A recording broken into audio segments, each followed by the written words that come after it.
Hello, everybody. Back here again for our vlog a day. And today is Saturday, the 6th, and today was a lovely day outside.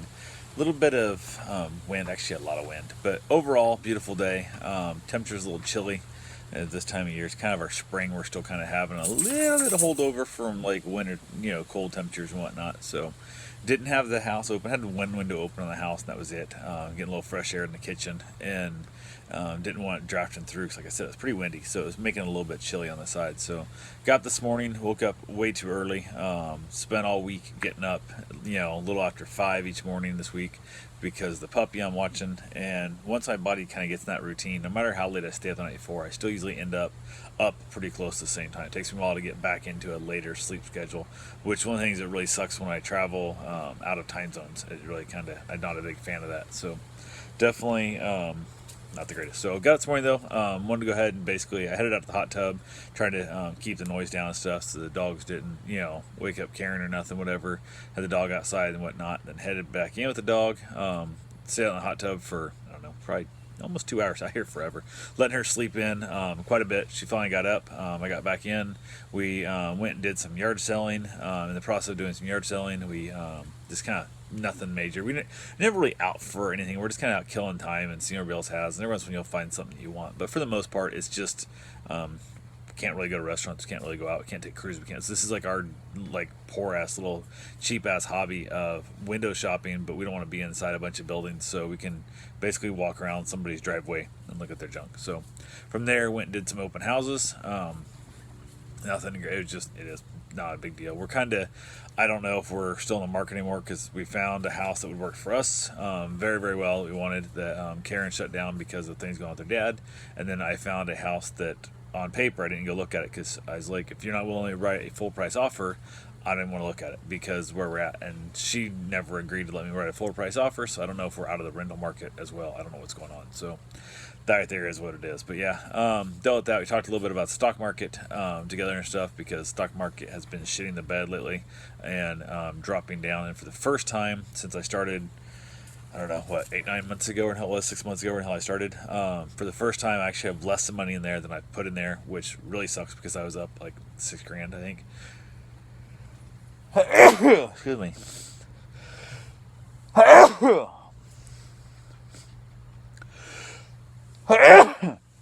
Oh, Jesus. I felt that little itch in my nose coming, and I knew it was coming. So the sun popped out behind the curtain there that I have, and I knew I was going to sneeze. I've related back to cavemen, if you go back far enough, because once I have this weird optical nerve that when I walk out in the sun, I sneeze multiple times, usually three, sometimes two, sometimes four, but three is my average.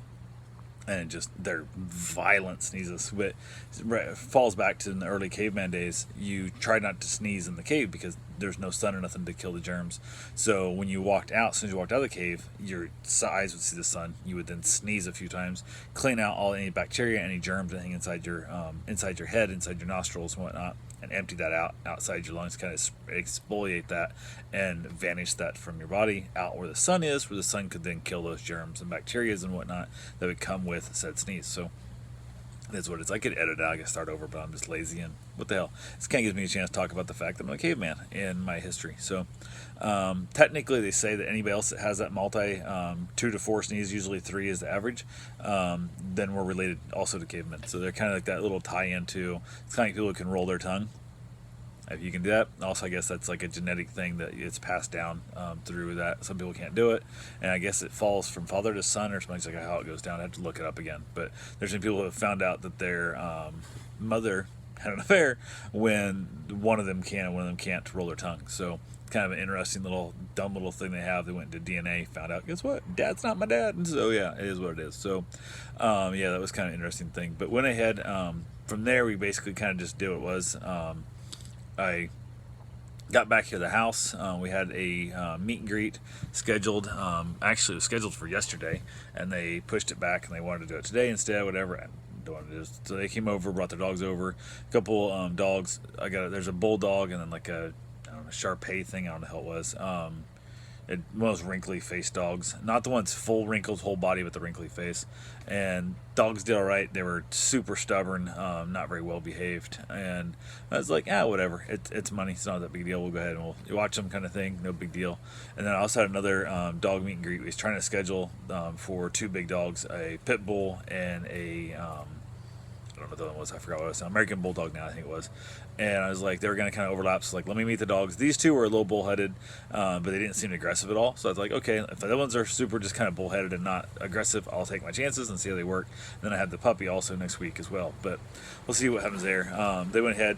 Everything seemed great. They left. A little bit later, I told them, to make sure you got to book it back up through.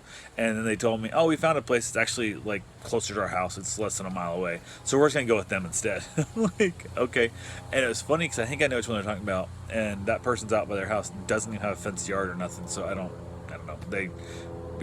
Some people are just, they care more about their own laziness and they care more about being able to just drop their dog off in 5 minutes instead of 30 minutes round trip. And so it is what it's one day. The dog's going to be here for a week or whatever. Makes no sense. So it is what it is. But yes, that was kind of a waste of our time, and it sucked because of that weird, back here at like 11, it sucked. So I went ahead from there.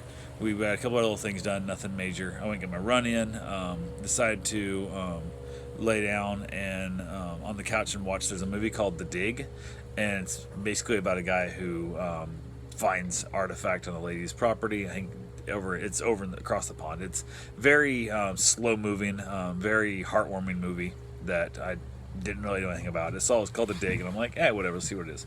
It turned out to be a pretty good movie. It was, again, no action, no jumping, no CGI. It was just all boring conversation, which I love those movies. Sometimes those movies are phenomenal. I'm a very big fan of them. So went ahead, got that watched, and ironically, I didn't think the movie would be that long. It was 2 hours or lower 2 hours stuff. I figured, like, most movies are an hour and a half nowadays, if that.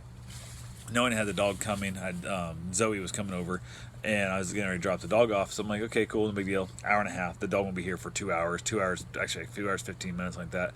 And then we laid in stuff, and I was like, the movie's getting long. And I'm like, this should be over by now. And normally I would either have fallen asleep or I would have cut a movie apart and I wouldn't have watched it in one whole setting because I usually don't stay awake for a whole movie. And I kind of wanted to pay attention to this one, so I was paying attention to it off and on and whatnot. And there's a few times like they were kind of jumping forward and back in the storyline, so we were kind of still awake and we were all talking. And then I was like, we heard the door. I'm like, I think that's them.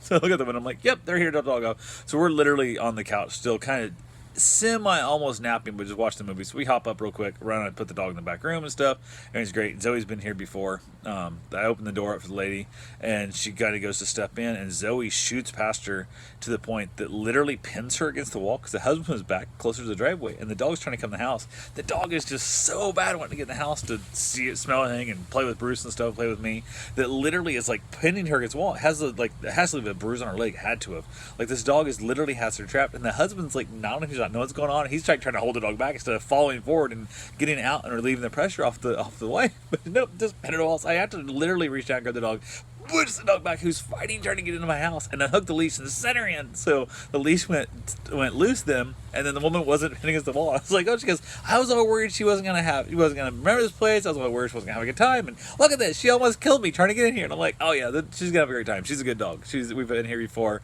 We know the whole thing. It's all good to go. So had a good laugh with that one, which is funny because the fact that I don't remember this dog at all, and she remembers the house. The dogs knew exactly what the toys were. Dogs running around, knows the water bowl and stuff. Just excited as shit. And the dog's just funny, just fat Labrador thing. Just, oh my god, she's funny.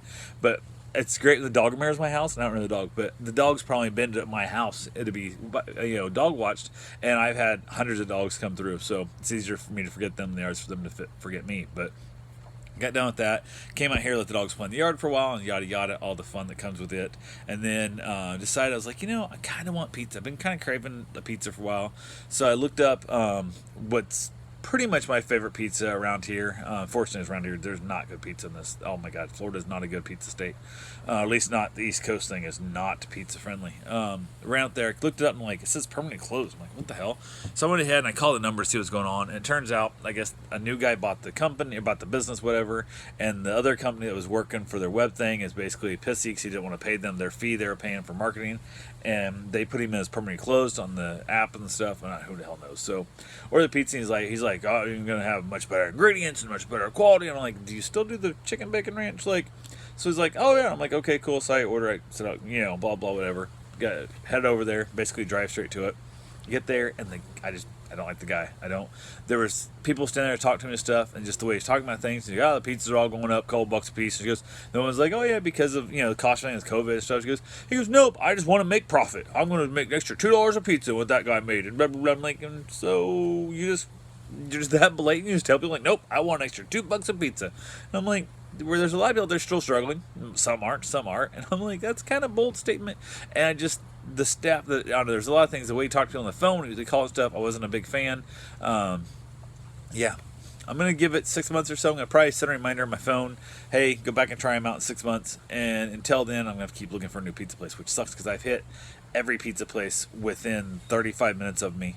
And I can't drive over an hour to go get a pizza round trip. I cannot do it. Like, I have to drive like halfway there, then order my pizza so it's warm when I get there, and then drive and about holding it home. Just somebody needs to bring out a better pizza. It sucks because nobody around here has what I consider good pizza. So we ate the pizza. It was way oily, greasier.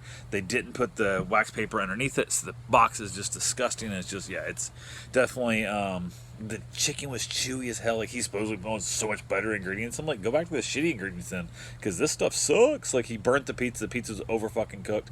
And had I looked at it's taped shut for COVID, like, you guys taped it shut. Like, oh, I want to see what it is stuff. I should have, had I looked at it right then, I probably like, no, dude, I don't want this pizza. Like, I can't eat this. This is way overcooked. Like, it's a point that I was throwing away crust, and I don't like throwing my crust. Like, I really don't. But I just, So if next time I order, I'm going to put a reminder, like I said, on my phone for like 6 months from now, and say, check the crust before you pay for it, or before you take it out of the store at least, because there's no reason to take it home if it's that damn burnt. So, and keep looking for a new pizza place, which sucks because I don't know. I'd eat more pizza if I had good pizza here. And it's one of the things that sucks. I go back to Iowa, and there's so many good places around there that make good pizza. And one of the best ones is a gas station called Casey's. They make a phenomenal pizza. And yeah, unfortunately, we don't have that down here. So I'm going to keep looking, and I will find one. But yeah, after that, headed outside, let the dogs play a little bit and stuff. Came out here, watched a little bit of Hulu and Prime on the iPad, smoked a wonderful cigar, and wrapped it up and called it a night. So that's all I got for right now. I will talk to you guys tomorrow. Have yourself a safe, wonderful day. Thanks for watching.